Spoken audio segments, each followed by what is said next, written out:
Ano naman ang mainit na balita mula sa mundo ng politika, umalingaw-ngaw ngayon sa Kamara ang nakakagimbal na issue matapos ibunyagang di umano'y pagkakasangkot ni Congressman Zaldico sa umano'y pagkurakot ng 733 million pesos mula sa budget ng Office of the Vice President. Ayon sa mga impormasyon, lumutang ang malalim ang papel ng kongresista sa pagmamaniobra ng pondo na dapat sana'y inilaan para sa mga pangunahing proyekto at serbisyo ng OVP. Sa gitna ng iskandalo, hindi na rin napigilan ni House Speaker Martin Tambalos Romualdez na itakwil si Ko at ilantad umano ang papel nito sa anomalya. Marami ang nagulat dahil kilala silang magkaalyado sa politika, ngunit tila nagkaroon ng matinding pagtalikod. Mabilis na kumalat ang issue sa social media kung saan binansagan ng mga netizens si Romualdez bilang traidor matapos niyang ilaglag ang sariling kasamahan. Samantala, nananawagan naman ang ilang sektor ng masusing investigasyon upang malaman kung saan napunta ang napakalaking halagang ito. Ayon sa mga kritiko, malinaw na pagnanakaw sa kaban ng bayan ang nangyari at hindi maaaring palampasin ang ganitong uri ng katiwalian. Dagdag pa nila, kung hindi agad maaksyonan, lalong mawawala ang tiwala ng publiko sa mga nasa pwesto. Sa ngayon, nananatiling tikom ang bibig ni Congressman Zaldico hingil sa mga paratang laban sa kanya. Subalit ayon sa mga mambabatas, hindi siya makakatakas sa pananagutan lalo't mismong si Romualdez na ang naglatag ng mga ebidensya.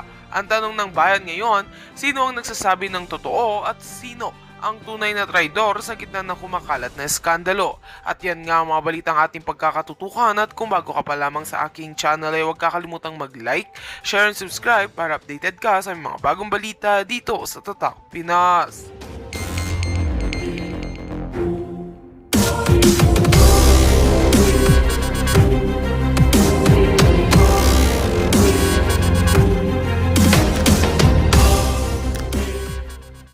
Ito ang inyong lingkod na nagbabalik upang magbigay ng mga balitang walang bias at pawang katotohanan lamang. Ito ang Bayang Pinas. Ang isyong ito ay naging usap-usapan sa buong bansa at iba't ibang social media platforms.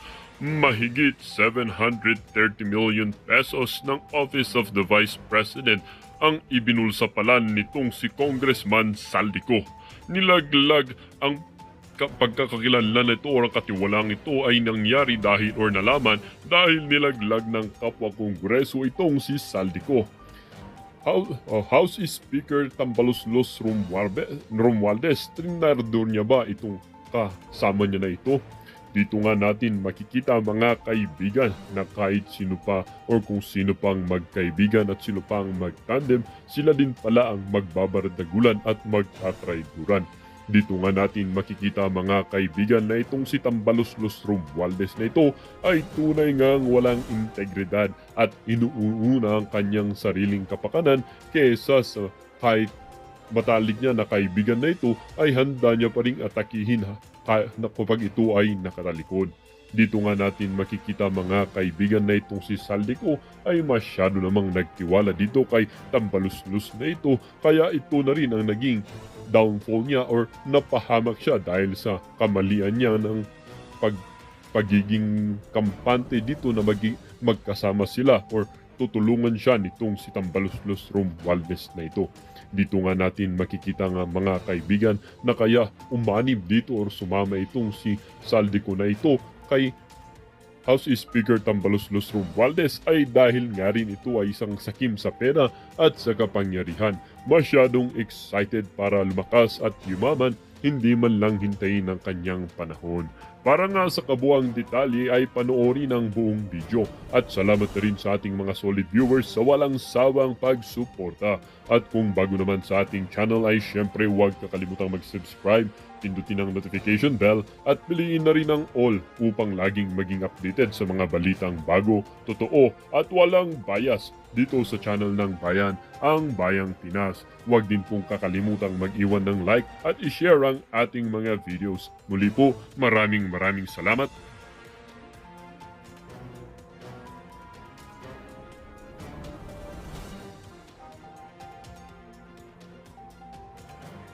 Na ho sa party, itong si Angara at sinoplak ho niya, itong si Zaldico, yan na nga ba sinasabi. Kung hindi ka naman kasi accountant at hindi ka maalam dyan sa kuwan, huwag ka magbida-bida. Sinoplak ka tuloy ni Angara. Yan ang hirap po kasi kay Zaldico, bira ng bira. No? Pero bago lang yan, isang like at isang subscribe lang ko. Sobrang saya na ho natin dito sa PH Update. At sa mga gusto sumali sa ating community, para kayo hong pinakaunang makikita sa ating mga upload dito sa PH Update, click nyo lang ho yung join button sa baba. Ayun na nga mga kababayan, sumama na rin ho sa party, kaugnay dyan sa mga, sabi nitong mga congressman na to, mismanagement. Yung ang Department of Education o panahon ni dating DepEd Secretary Vice President Sara Duterte. Ngayon nagsalita ho itong si Angara. Sino ba si Angara? Ang bagong Department of Education Secretary. Ano bang alam nitong si Angara kaugnay sa mga budget ng OBP? Meron lang naman ho siyang access sa lahat ng dokumento at mga programang ginawa ni Vice President Sara Duterte nung nandoon pa siya, nung siya pa ang Secretary ng Department of Education. Kasi itong si Angara, siya ang pumalit kay VP Sara. So lahat ng dokumento, lahat ng programa at lahat ng pinaggastosan ng Office of the Vice President since 2022, makakalkal ho yan ni Angara. Ngayon, anong sabi nitong si Angara? Kaugnay dyan sa mga pinaggastosan na yan ng OBP. Ito ang banat ni Angara. Makinig ho kayo mga kababayan. Ito yung post nitong si Sir Munda. Ito, Minda Boats. Ito mga kababayan. An unfinished opinion from COA signifies that an agency financial statement are free from material misstatement and comply with public sector accounting standard, those ensuring financial transparency and accountability within government operation. Ito sa Tagalog, ang sabi nitong Minda Bones. Tagalog, malinis ang libro. Naiintindihan mo ba yun na saldi ko, pinapasaoli mo Malinis ang libro. Galing ho yan sa kasalukuyang Department of Education Secretary. Siya may access siya sa lahat ng dokumento, naging programa ng nakaraang administrasyon ng Department of Education na si Vice President Sara Duterte. Malinis. Itong si Saldico, crocodile lang ho talaga. Wala ho siyang access sa mga programa at dokumento ng DepEd, pero bira lang ng bira.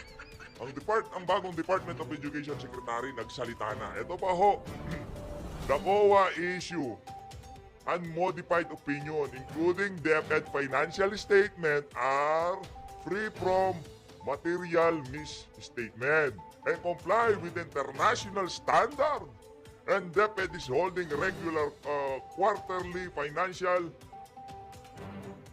reconciliation workshop with division and regional accountants.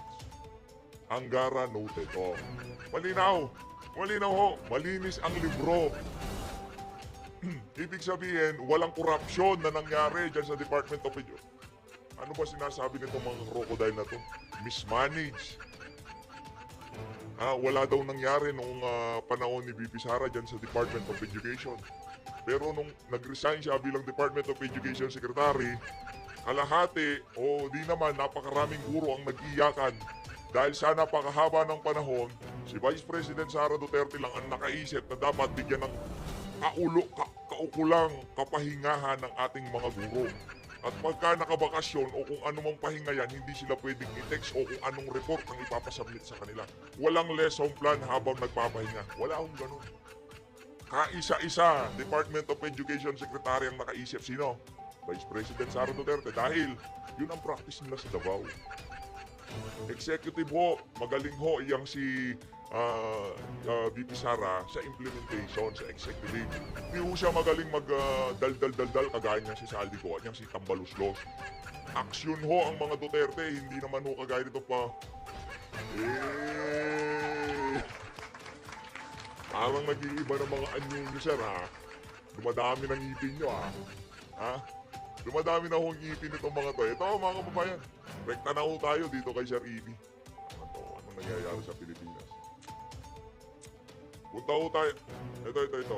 Pasadahan ho muna natin ang mabilis. Ito kay Sir Ibi Balbot. Ayun na nga, breaking news ho. Breaking news ho ngayong araw na to, nagsalita na ho itong si Stella Kimbo. na kung saan ilinabaso sa social media ang ginawa ng Committee on APRO dito sa proposed budget ng Office of the Vice President. Sa unang budget to ng OVP, ang original budget to ay may 2 billion pesos. Ayan ho mga kababayan, naka-breakdown ho dito yung mga paggagastusan dyan ni Vice President Sara Duterte. Kasi ito yan eh. Ganito ho kasi, pilit hong kinukumpara, para, bago tayo dumako dito sa dito kay Kimbo at dyan sa pagkakapyas na yan. Pilit ho nilang kinukumpara itong si Leni Robredo at dito kay Vice President Sara Duterte. Okay? Ang problema ho kasi, pilit nilang sinasabi na nung panahon ni VP Sara, wala namang maraming satellite offices, isa lang ang Office of the Vice President, hindi naman ganun kalaki ang gastos. Yun na nga ho ang lagi nating sinasabi. Hindi ho training, hindi ho tinrain niyang si VP Sara para maghintay, para maging spare parts, para maging spare ng presidente. Hindi ho siya ganun. Tinrain ho yang si Vice President Sara Duterte. Ang training ho talaga dyan sa mga ali na yan, magtrabaho, umaksyon, tumulong sa mga mahihirap. At nung naging Vice President siya, dahil yung training niya sa Davao, doon siya sanay doon sa trabaho. Serbisyo sa mga kababayan natin. Nagtayo ho ng mga satellite offices, napakaraming programa, merong magnegosyo taday, merong libreng sakay, napakarami ho niyang programa dahil yun ang training niya bilang executive dyan sa Davao. Resolbahin ang mga problema ng mga tao, yun ang trabaho niya. Hindi ho siya tinrain para magdadaldal dyan sa social media, sa mainstream media. Hindi ho siya tinrain para maging aso ng kung sino mga presidente dyan. Hindi ho siya tinrain para magpabida dyan sa House of Representatives o kung ano pa mang ginagawa ng mga typical na politiko na nakikita natin ngayong mga panahon na to. Okay? Ang training mo sa kanya, magserbisyo, magresolba ng mga problema, at talagang aksyonan ang mga pangangailangan ng ating mga kababayan. Ngayon, sa tingin nyo ho ba, yung libreng sakay ni Bibi Sara ngayong mga panahon na to, hindi ho ba talagang magbe-benepisyo ang ating mga kababayan doon? Ngayon na nga lang, pumapalya yung mga LRT. Laging tumitirek, power interruption. Kasi mismanage lahat ng mga lahat ng ahensya ng pamahalaan. Diyan sa airport, diyan sa lahat ho mga kababayan. Pati nga yung illegal na droga mamaya papanoorin din ho natin yan. Yung winika nitong si Abalos kaugnay diyan sa krimen na nangyayari ngayon sa ating bansa. Ngayon na nga mga kababayan, pilit yung kinukumpara itong si Bibi Sara dito kay Leni Robredo. Si Leni Robredo, ang gusto lang ho talaga niya maging presidente, tapos. Pag naging presidente na siya, tapos ang istorya, wala na ho siyang gagawin. Ganun lang gusto niya. Gusto niya lang na maupo ang Liberal Party noong nagdaang administrasyon. Yun lang ho. Talagang pinanindigan niya yung pagiging spare tire niya, yung pamimigay niya ng lugaw. Ano lang naman ho ba yung lugaw? Si VP Sara, ang programa niya, magnegosyo taday. Tinutulungan niyang magkaroon, hindi ho ayuda Hindi ayuda, hindi utak ayuda si VP Sara. Gusto niya yung mga Pilipino maging resourceful ang kanilang mga buhay. Hindi niya binibigyan ng 5,000. Tapos pangtutongkit na nila o kung ano mang gagawin nila dyan sa pera na yan. Ang gusto ni VP Sara, habang itong si Tambaluslos namimigay ng ayuda, si VP Sara gusto niya, magnegosyo kayo. Libreng sakay. Very relevant ngayon yung libreng sakay na yon. Bakit? Palpak na palpak ang ating transport system dito sa Pilipinas. Kaya lahat ng pwedeng magbigay ng libreng sakay, dapat magbigay ho yan. At isa ho yung Office of the Vice President sa dapat gagawa niyan dyan sa budget na proposed budget na yan. Kaso anong ginawa ho nitong mga tambalusos na to? Pinapyas ho nila para yung mga plano ng Office of the Vice President na tumulong sa ating mga kababayan, hindi nyo naman ho kasi talagang nare-reach yung marami sa ating mga kababayan. Tanggapin nyo na katotohanan. DSWD, yung DOLE, hindi nyo nare-reach yung ating mga kababayan. Merong nagpupunta sa Office of the Vice President ngayon para doon sa mga kababayan natin na manghihingi ng tulong sa OVP. Kung hindi man niya ho kayo matulungan, pasensya na ho kayo dahil tinanggal ho yung budget na para ibigay sa inyo nitong mga crocodile na to para gawin pang party-party. Hindi gawin pang party-party. Ilalain nila doon sa mga ahensya ng pamahalaan na kasi redundant daw yung programa ng OBP. Yun ang plano nila, di ba? Yun ang gagawin nila. At yun talagang just stick to the plan. Yun ang talagang plano ng mga crocodile na to. So, para doon sa mga congressman na napangakuan ng 777, yung natin alam yung 77 na yun. Pero, ang pagkadinig natin kagabi dyan sa third floor, pagdating sa AX, Tupad, AKAP, lahat ng bumira kay VP Sara, kasama kayo sa distribution. Diba galing? Galing mo ng strategy nito mga congressman na to. Bira kay VP Sara para campaign fund selection. Di umano, sabi ng third floor studio. Sir Marlon! Ano nga ba sinasabi natin? Ito mga kababayan, ang budget ho ngayon ng Office of the Vice President from mahigit 2 billion 733 million. Nakakalungkot to. Yung mga matutulungan ng OVP, sasabihin ni VP Sara, i-refer niya dyan sa DSWD, dyan sa dyan sa Dole. For example, ganun. Ano ba ginagawa ng Dole? Tupad? Pagwawalisin yung mga kababayan natin sa kalsada, tapos every week or month bibigyan ng pera. Si VP Sara hindi ho. Magnegosyo taday. Diba? Ganun ho ang gusto ng administrasyon na to. Ang gusto ni VP Sara, tuloy-tuloy na pag-asenso sa pamumuhay ng sambayan ng Pilipinas. Pero itong mga nasa House of Representatives, ang target lang ho ng mga yan, dapat pag namimigay ng ayuda, kasama kami dyan. Gusto nyo ba mapanood yung video nitong si Tambalsus? Namigay lang ng tag 5,000, kala mo tag 1,000 lahat ang pinamigay. Dinaig pa si Kuya Will, anak ng tawa. Ibang klase yung mga kabayan. Yun, sa supplies, 200 million. Pagdating sa personal services, para consultant, yes. Financial assistance, red list expenses. Ito yung mga satellite offices ng Wala na sa kapangyarihan ni General Torre yung i-relieve mo yung second in rank. Tole, hindi lang second in rank Deputy Chief for Admin, Deputy Chief for Operations, basta yung mga directorial staff, halos lahat yan 3-star rank. Hindi mo pwedeng tanggalin kung hindi dadaan sa NAPOLCOM or even the President. Ang ginawa ni General Torre, on his own, nirelieve niya. Kaya nasobrahan talaga. Ito yung post ni Mr. Rigoberto Tiglao. From one of my chat groups, why Malacanang ousted Nicolas Torre as PNP chief? Nicolas Torre III lost his post as chief of PNP on August 26. August 25. Ngayon, effective today. Just 3 months after stepping in the role, the palace move came after a heated clash with National Police Commission and Interior Secretary John Vic Remulla. Okay, the breaking point, a controversial reshuffle. At the center of the conflict was Torre's decision to reshuffle senior police officers without NAPOLCOM's green light. Okay? On August 6, he reassigned Lieutenant General Jose Melencio Nartatis Jr. to Western Mindanao and promoted Lieutenant General Bernard Banac into PNP's second highest post. NAPOLCOM quickly struck back through Resolution 2025-0531. It ordered Torre to roll back the changes, stressing that third-level appointments needed commission approval. Torre refused to budge. Defiance in public view.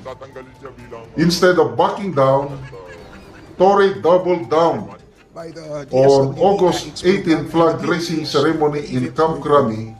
He introduced Banac in his new role and brushed off the issue as an administrative matter.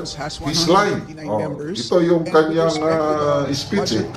No order, no obstacle, no challenge can break our unity and our commitment to the nation, was widely read as a direct swipe at NAPOLCOM's authority. Kahit ako, nung mabasa ko itong mga ganito, sabi ko, wala, delikado. Na-foresight ko na may mangyayaring na kung saan nakapaloob pataasan ng ano. Sino ang masusunod? Torre o Rimulya? Mga loko-loko pala kayo eh. Nakita ko na Ano pa bang Rimulya will gagawin prevail. dyan? Final na at ito na nga nangyari. Clash of authorities. The dispute underscored a deeper power struggle while the President appoints the PNP chief. Sabi ni BP Sara. Day-to-day supervision rests with the DILG Secretary and NAPOLCOM. Yun. So, alalahanin natin yun ha. 733 million. Ang PNP chief, he is not, hindi yung lahat na lang gusto niya. Kayo na bahala. Okay na. Day-to-day operations ng police, Pero hindi nyo na ako mababawi. sinusupervise yan ng National Police Commission. Yun ang nakalimutan ni General Torre. Hindi nyo gusto nyo, pero hindi nyo na Torres' refusal to acknowledge that balance of power was seen as a challenge not only to NAPOLCOM but also to Rimulya, who had grown increasingly frustrated with what he reportedly viewed as Torres' arrogance and disregard for protocol. Kung masusunod po namin ang The palace schedule, steps in. hopefully, sana On po August 25, masyadong Executive event Secretary ay Lucas matatapos Bersamin po namin ma-approve signed the ang order reading that sealed ang, Torres' fate. General Appropriations The Bill, memorandum was by blank. September His 20. relief was So, yun po. effective At ilinawin ko rin immediately po na and he was meron instructed to pang turn another over round all of matters amendments. for a smooth At transition. ito po will be sa plenary A short po. but eventful tenure, 85 days. Torres' term lasted for 85 days, yet it was marked by bold, sometimes heavy-handed decisions. binigay na nga sa inyo. He set a 5-minute response rule for Petro Manila Corps, Bawasan, tapyasan, tanggal. sacked 19 officers for misconduct and relieved Yun 8 na nga po, police will be chiefs of for poor September performance. 16 to September 20. He also became So, the first ang nangyari PNP po chief, is, while the office of the Vice President, Philippine National Police Academy graduate to rise to top or recommended of the a budget of 280,000 strong 2.037 force. billion for the His OPC. dismissal Ang serves kabilang as a po, reminder, ang Committee on no Appropriations matter yesterday how recommended high the rank. Ito, may mga nagpadala sa akin ng 198 million pesos. letters which from means, Malacanang. Ito, Coronel Baser Macalayo. Congratulations, Sir Police General Jose Melencio Nartates, the new PNP Chief, a member of Philippine Military Academy Tanglao Diwa Class of 1992. Okay, naka-attach dito ang letter from Malacanang, Office of the President Malacanang. Memorandum for the President from the Executive Secretary through Undersecretary Mary Lynn Charis Lagamon, Office of the Appointment Secretary. Subject: Appointment of Chief Philippine National Police. Date: 25 August 2025. The undersigned respectfully request for the President's signature on the appointment of Jose Melencio Corpus Nartates Jr. by Dalawang ahensya, and as I had mentioned earlier, for two programs, the DSWD AX program, which is assistance for individuals in crisis situations, and the DOH MAIFIP, or the medical assistance for Naku po, yan na yan yung mga ano eh, yan na yung mga programa nitong si Vice President Sara Duterte. Ayos. indigent and financially incapacitated patients. In other words, dalawa pong very important social protection programs ng ating gobyerno. So, ang specific items po na pinanggalingan nitong total cut of 1.293 billion pesos ay as follows: financial assistance, professional services, utility expenses, supplies and materials, as well as lease expenses. And ang dahilan po kung bakit ang items na ito ang naapektuhan, lahat po ay nanggaling po sa lahat po ng narinig po natin doon po sa dalawang hearings na naganap in the last weeks. So, mamaya po kung meron kayong katanungan on the details, I can provide those to you. So, Magtatanungan pa ba tayo, Madam Nico? Kasi panigurado lahat ng tanong dyan, kargado yan. Hindi naman pwedeng magtanong dyan yung mga tipong, so, yung mga satellite offices ng OBP, yung mga umaasa sa OBP na nai-snub o hindi nabibigyan ng pagkakataon dyan sa mga ahensya na nabanggit nyo at mga kilalang hindi kaalyado ng administrasyon na individual, makakakuha ba sila dyan sa mga programang pinaglagakan ng pondo na dapat sana sa Office of the Vice President? Aminin na ho natin, kahit bumaba tayo dun sa barangay level, pagka alam ng barangay captain na hindi ka kaalyado at sinuportahan mo itong si ganito, si ganyan, nung panahon ng eleksyon, hindi mo kayo makakakuha basta-basta ng rekomendasyon o masasali sa listahan ng mga barangay na yan. Kaya meron ho dapat talaga si yung Office of the Vice President. Sorry na lang ho sa mga kababayan natin. Ganyan ho ang kayang gawin ng administrasyon na to para magipit yung mga taga-suporta ng mga Duterte. Floyd. so siguro just one last note before I take in questions. So again, we have one more round of Mga kababayan, pagka hindi medyo maganda yung tanong, tatapusin na ho kaagad natin to kasi pagka introduction pa lang ho ng tanong, ramdam ko na nakargado, ibig sabihin maglulukuhan na lang ho tayo. Ganun lang yun. Huwag ho natin lokohin yung mga sarili natin. No? Ito kasi mga media na to, lahat ho yan nabili na yan. So tingnan ho natin kung paano magiging flow ng Q&A nitong si Kimbot ng mga media dyan sa House of Representatives. Same set of media man, yung nagtatanong dun sa mga young guns at dito sa press con na to. Parehas lang ho. Kaya kung lukuhan lang ang maririnig natin dyan sa mga tanong nitong mga media man na to, wag na lang ho. Tuloy natin. amendments. Lilinawin ko, hindi pa ito final approval ng Congress. Final na yan. Kayo na nga bahala. Meron pa tayong plenary debates. And pagkatapos po, mapadala ang House version of GAB to the Senate. Magkakaroon siyempre ng Senate deliberations. After ma-approve ang Senate version, meron pang bicameral meeting. After that, magkakaroon pa po ng ratification, meaning babalik pa po yan to both Congress and the Senate. And then after that, magkakaroon pa po ng President's approval because as you know, the President Linalatag ho nitong si Kimbo na, hindi kami may control niyan ha. Tignan nyo ang daming dinadaanan, magpupunta pa sa presidente, lahat ng dadaanan niya, kaalyado niya, mga loko-loko ba kayo? and veto. And ang veto po is pwede po on a line item basis. In other words po, ganun po kahaba ang proseso ng ating budget approval, budget process. At malinaw po na napakarami pong tao na involved dito po sa pag-aproba ng budget. Hindi lang Hindi naman si Saldico, kayo naman. Hindi si Saldico, dami niyan eh. Pagdating sa presidente, bibito pa yan eh. Alam niyo naman kanino nang gagaling yung pagbira kay VP Sara. Hindi kontrolado ni Tambo at nitong si po dalawang tao. And of course, after the budget is approved, alam naman po natin, ang budget execution is solely by the executive. So yun na lang muna po and I'm willing po to take questions. Ay po, mauna. Tama naman ho yun, no? Yung execution ng budget, nasa executive pa rin. Kaso, problema, halimbawa, yung secretary ng DSWD, halimbawa, sasabihin ni VP Sara, kukuha ko ng meron akong gustong bigyan ng dito, AX. Maraming naghihirap na nangihingi ng tulong sa akin dito sa area na to. Asa na mamili ako ng AX? Sa tingin niyo ho ba, bibigyan ng Office of the Vice President ng AX para ipamigay sa ating mga kababayan? Kasi meron din lumalapit sa kanya eh. Diba? Pagka galing sa akin, recommend ako dyan sa DSWD, recommended by Vice President Sara Duterte. Automatic ho, diretso sa shredder yan. Hindi ma-approve niya. Mabibigay ang credit kay VP Sara. Yung nag-recommend sa akin dito sa AX, yan sa tupad na yan.